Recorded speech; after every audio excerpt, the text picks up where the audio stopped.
नमस्कार माता भगिनींनो, तर माझी लाडकी बहीण या योजनेअंतर्गत जून महिन्याचे वितरण आता या ठिकाणी संपलेले आहे आणि ज्या महिलांना या ठिकाणी पैसे आले नाही त्या महिला अपात्र होण्याची सध्या या ठिकाणी भीती दर्शविली जात आहे. तर लाखो महिला या ठिकाणी अपात्र झाल्यामुळे त्यांचा लाभ या ठिकाणी बंद झाल्यामुळे बरेचसे महिला या ठिकाणी चिंतेत आहे की त्यांचा लाभ या ठिकाणी बंद का झालेला आहे, त्यांची योजना या ठिकाणी बंद का झालेली आहे. तर अशा महिलांसाठी महिला बाल विकास मंत्री अतिथी टिकरे मॅडमने एक आनंदाची बातमी दिलेली आहे. हे जाणून घेण्यासाठी तुम्ही हा व्हिडिओ शेवटपर्यंत पाहायचा. तर महिला अपात्र का झालेल्या आहे आणि ज्या महिला अपात्र झालेल्या आहे त्यांची योजना पुन्हा सुरू केव्हा होणार आहे हे पण यांनी या व्हिडिओमध्ये सांगितलेलं आहे. तो व्हिडिओ शेवटपर्यंत पाहायचा आणि चॅनलवर नवीन असेल चॅनलला सबस्क्राईब करायला विसरू नका. तर बघा त्यांनी काय म्हटलेलं आहे तर पत्रकाराशी बोलताना. खरं ज्या वेळेला लाडकी बहीण योजना आली त्या दिवसापासूनच म्हणजे 28 जून 2024 मध्ये आदरणीय दादांनी अर्थसंकल्पामध्ये ती योजना घोषित केली. त्या दिवसापासूनच विरोधकांनी या योजनेवर टीकाच केलेली आहे. ते म्हणायचे फॉर्मच भरू नका, तुम्हाला कधी लाभच मिळणार नाही. काही विरोधक तर असे आहेत की त्यांचे काही सहकारी हायकोर्टामध्ये या योजनेच्या विरोधामध्ये गेले होते.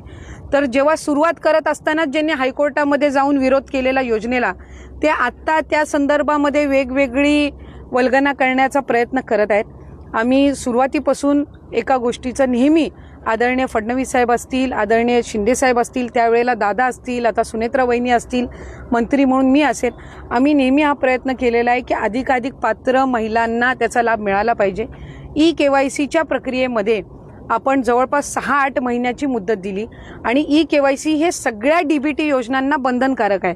मग ती लाडकी बहीण असो, नमो शेतकरी असो, अगदी आता नुकसान भरपाई द्यायची असेल तरी KYC ही बंधनकारक असते, कारण त्यांच्या अकाउंटला डिरेक्टली ते पैसे जात असतात.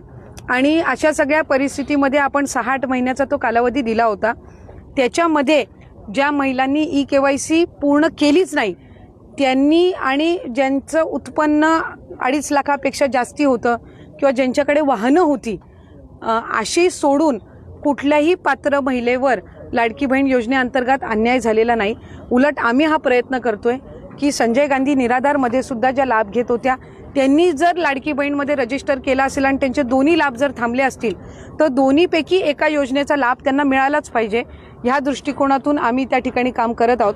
आणि ज्या महिलेनी KYC केलेली असेल पण तरी तिला काही कारणास्तव लाभ मिळत नसेल तर त्याची सुद्धा अशी निवेदनं जी प्राप्त झालेली आहेत त्या संदर्भामध्ये सुद्धा आम्ही चौकशीही करत आहोत. आणि त्याच्यामुळे कुठलीही पात्र महिला लाभापासून वंचित राहता कामा नये ही दक्षता त्या निमित्ताने आम्ही घेत आहोत. तर महिलांनो, संपूर्ण व्हिडिओ तुम्ही या ठिकाणी पाहिलेला आहे. तर स्पष्ट या ठिकाणी सांगितलेलं आहे की कोणत्या कारणामुळे महिला या ठिकाणी अपात्र करण्यात आलेल्या आहेत.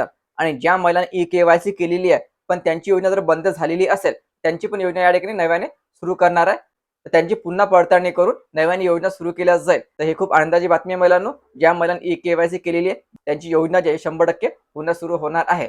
आणि आता जून महिन्याचे वितरण जे हे कालपर्यंत चाललेलं होतं, बऱ्याचशा महिलांना या ठिकाणी पैसे आलेले आहे. जर तुम्हाला जूनचा हप्ता आला नसेल तर खाली कमेंट करून नक्की सांगा. तो व्हिडिओ खूप महत्त्वाचा आहे. जास्तीत जास्त महिलांपर्यंत हा व्हिडिओ शेअर करा. धन्यवाद.